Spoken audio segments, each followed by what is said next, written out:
आप देख रहे हैं सुनील श्रीवास्तव के साथ हिंदी भूतिया स्टोरी। वीडियो अच्छा लगे तो हमारे वीडियो को लाइक करें और हमारे चैनल को सब्सक्राइब करें। धन्यवाद। दो आत्माओं का मिलन प्रेम कहलाता है, और जब इस प्रेम को सामाजिक मान्यताओं के द्वारा को स्वीकार किया जाता है तो ये शादी बन जाती है। शादी यानी विवाह एक अटूट रिश्ता है। जीते जी लोग इसे निभाते हैं। लेकिन कुछ ऐसे भी जोड़े हैं जो मरने के बाद भी अपने जीवन साथी का साथ नहीं छोड़ते, और ऐसी ही घटना से प्रेरित होकर एक हॉरर कहानी, डरावनी कहानी भूत की पत्नी, गोस्ट वाइफ आपके लिए प्रस्तुत है। मुझे आशा है कि यह कहानी आपको ज़रूर पसंद आएगी। सुनीता बड़ी हो चुकी थी और अब उसके माता पिता को उसकी शादी की चिंता हो रही थी। हालांकि सुनीता बहुत अच्छी लड़की थी, जिसके लिए कई अच्छे लड़कों के रिश्ते आ रहे थे, जिनको लेकर सुनीता के परिवार में विचार विमर्श चलता रहता था। एक दिन सुनीता की मौसी एक अच्छे लड़के का रिश्ता लेकर आती है। लड़की की फोटो बहुत ही सुंदर थी, जिसे देखते ही सुनीता के माता पिता मोहित हो जाते हैं और वह तय कर लेते हैं कि इसी लड़की से सुनीता की शादी करेंगे। सुनीता को भी लड़का अच्छा लग रहा होता है। सुनीता की मौसी लड़के वालों को रिश्ते के लिए हाँ कर देती हैं, और अगले ही दिन लड़के के परिवार को आमंत्रित किया जाता है ताकि लड़का और लड़की एक दूसरे से मिलकर बात कर सकें। अगले दिन जैसे ही लड़के वाले आते हैं, सुनीता की नज़र लड़के पर पड़ती है और वह पहली ही नज़र में उसे अपना दिल दे बैठती है। सुनीता के घर में लड़के वालों का ज़बरदस्त स्वागत किया जाता है। दोनों परिवारों के बीच में रिश्ते की बात तय होते ही दोनों की धूमधाम से शादी कर दी जाती है। शादी के बाद लड़का सुनीता को लेकर शहर चला जाता है। शहर में वह कंपनी के मकान में रहता था। दोनों की शादीशुदा जिंदगी खुशनुमा चलने लगती है। सुनीता अपने पति को बहुत प्यार करने लगी थी। ऐसा लग रहा था मानो सुनीता को 7 जन्म की खुशियां एक ही जन्म में मिल गई हो। एक दिन सुनीता और उसका पति फिल्म देखने थिएटर जाते हैं। दोनों पूरा दिन खूब मजा करते हैं, लेकिन जैसे ही वह वापस लौट रहे होते हैं, अचानक एक कार सुनीता के पति को जोरदार टक्कर मार के चली जाती है। वह तुरंत अपने पति को उठाती है और उससे पूछती है कि आपको कहीं चोट तो नहीं लगी। सुनीता का पति मुस्कुराते हुए सुनीता के साथ चलने लगता है। सुनीता अपने पति के साथ घर आ जाती है। रात हो चुकी थी और दोनों बाहर से खाना पीना करके आए थे। सारा दिन दोनों ने खूब मज़े किए, लेकिन सुनीता बहुत थक चुकी थी, इसलिए वह आते ही अपने घर में सो जाती है। सुबह उठते ही वह अपने पति के लिए चाय नाश्ता बनाती है और अपने पति को उठाने जाती है, लेकिन वह पहले से ही जाग रहा होता है। सुनीता अपने पति के सामने चाय नाश्ता लाकर रख देती है और अपने काम में लग जाती है। कुछ देर बाद जैसे ही सुनीता वापस आती है तो चाय और नाश्ता वैसे ही रखे होते हैं। सुनीता के पति ने उसे हाथ तक नहीं लगाया था। वह अपने पति से बोलती है, यदि आपको चाय नहीं पीनी थी तो आप मना कर देते, बर्बाद क्यों करवा दिया। सुनीता का पति कहता है, कोई बात नहीं, मेरे लिए खाना मत बनाना, आज मेरा मूड नहीं है। सुनीता का पति तैयार होकर अपने ऑफिस के लिए निकल जाता है। सारा दिन सुनीता अपने घर में काम करती और अपने पति का इंतजार करती रहती। 2 दिन गुजरते ही सुनीता के घर के दरवाजे पर कोई आवाज लगाता है। सुनीता दरवाजा खोलती है। सामने उसी कंपनी का चौकीदार खड़ा होता है, जिसमें सुनीता का पति काम करता है। चौकीदार सुनीता से पूछता है, मैडम 2 दिनों से सर ऑफिस नहीं आए हैं, उनकी तबीयत खराब है क्या? मुझे मैनेजर साहब ने भेजा है। सुनीता को आश्चर्य होता है, क्योंकि उसका पति तो रोज तैयार होकर ऑफिस के लिए निकल जाता था, फिर वो ऑफिस कैसे नहीं पहुंचा। चौकीदार के जाते ही सुनीता अपने पति के घर लौटने का इंतजार करने लगती है। शाम को सुनीता के पति घर आता है। वह उनसे पूछती है, आप ऑफिस के बहाने से कहाँ जाते हैं? सुनीता का पति उसे यहाँ वहाँ की बातों में घुमाकर अपने कमरे में चला जाता है। अगली सुबह सुनीता अपने घर के दरवाजे पर दूध ले रही होती है, तभी चौकीदार फिर से आ जाता है और कहता है, क्या साहब अभी तक नहीं आए? सुनीता कहती है, वह तो अंदर बैठे हैं, जाओ मिल लो। चौकीदार घर के अंदर पहुंच जाता है। वह चारों तरफ देखता है, उसे कुछ नजर नहीं आता। पीछे से सुनीता दूध लेकर आ जाती है। चौकीदार सुनीता से कहता है, कहाँ है साहब? सुनीता कहती है, अंधे हो गए हो क्या, तुम्हारे सामने ही तो बैठे हैं। लेकिन चौकीदार को सुनीता पागल लग रही थी, क्योंकि सामने कोई नहीं बैठा था। दरअसल उस रात जो कार एक्सीडेंट हुआ था, उसमें सुनीता के पति की जान जा चुकी थी। चौकीदार सुनीता से दोबारा कहता है, मैडम वहां कोई नहीं बैठा है। लेकिन सुनीता चौकीदार को चिल्लाते हुए अपने पति को जाकर पकड़ लेती है और कहती है, ये देखो इतना बड़ा इंसान, तुम्हें नजर नहीं आ रहा? सुनीता के साथ कोई दिखाई नहीं दे रहा था। चौकीदार वापस लौट जाता है और कंपनी में जाकर सारी बात कह देता है।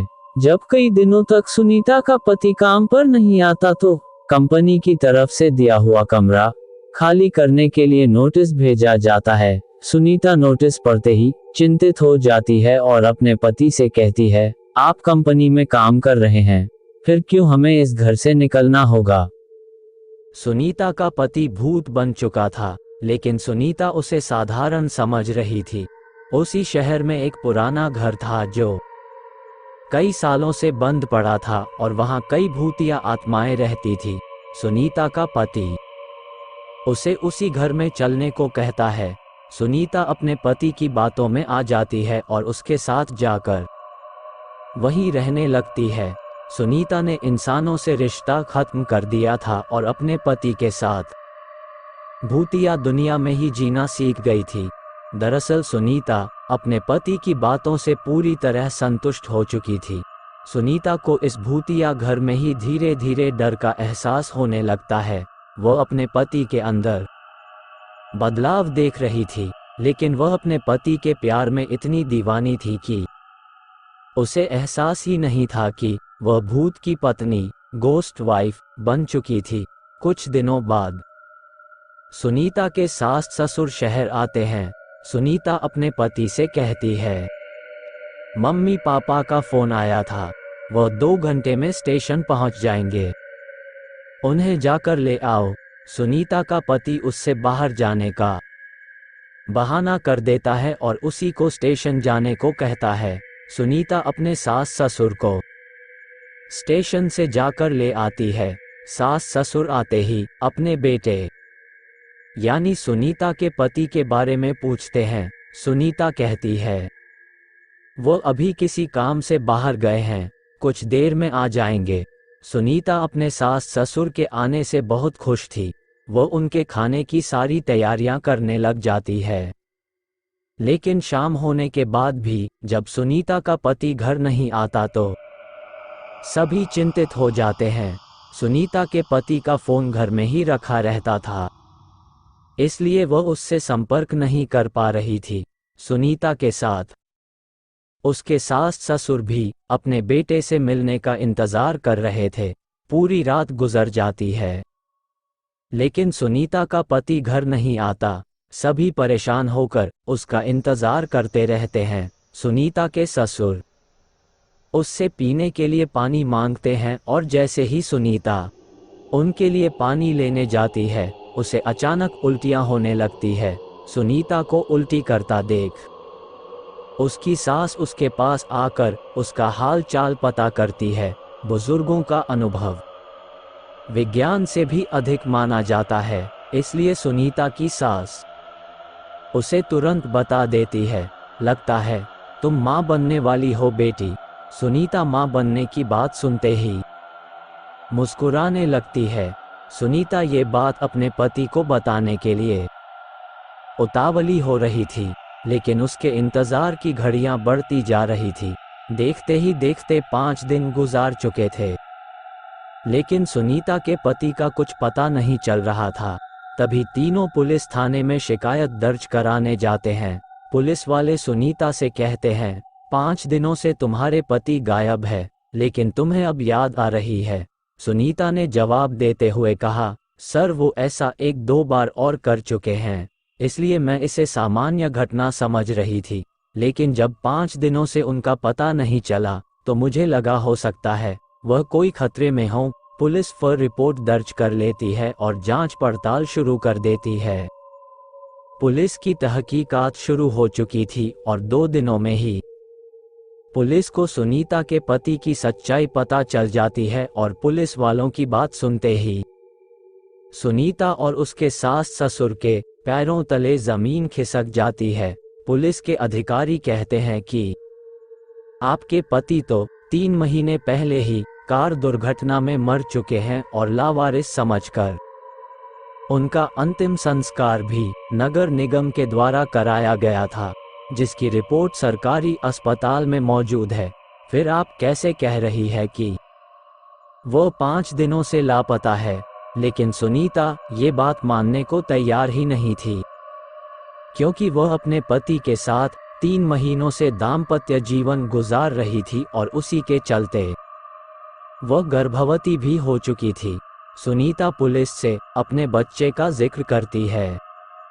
जैसे ही पुलिस को ये बात पता चलती है कि उस मरे हुए इंसान का बच्चा सुनीता के गर्भ में है, तो वह सुनीता से कहते हैं, आप बच्चे का चेकअप करवा दीजिए, उसके डीएनए रिकॉर्ड से हमें पता चल जाएगा कि ये बच्चा आपके पति का है और उनके मरने के बाद यह आपके गर्भ में आया है, तभी आपकी बात पर सभी को भरोसा होगा। पुलिस वालों को सुनीता के चरित्र पर शक था, इसलिए वह इस परीक्षण की मांग कर रहे थे। सुनीता को सरकारी अस्पताल लाया जाता है और वहां बच्चे का परीक्षण किया जाता है और जैसे डॉक्टरों के पास बच्चे की रिपोर्ट आती है तो उनके पसीने छूट जाते हैं, क्योंकि बच्चा साधारण नहीं था, वो 2 महीने का था। लेकिन उसका विकास 8 महीने के बच्चे के बराबर हो चुका था और अगले ही महीने वह जन्म लेने वाला था। डॉक्टरों के लिए अपने आप में यह ऐतिहासिक बात थी कि 4 महीने में कैसे कोई बच्चा जन्म ले सकता है।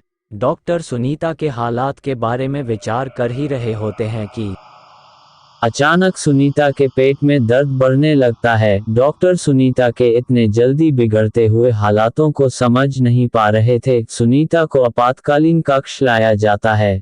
तभी डॉक्टरों को पता चलता है कि सुनीता की डिलीवरी का समय आ चुका है और कुछ ही देर बाद सुनीता एक भूतिया बच्चे को जन्म दे देती है। सुनीता का बच्चा देखने में बहुत खूबसूरत था, लेकिन उसकी शारीरिक बनावट कुछ अलग थी। उसके दांत जन्म के साथ ही निकले थे और उसकी आंखें लाल थी।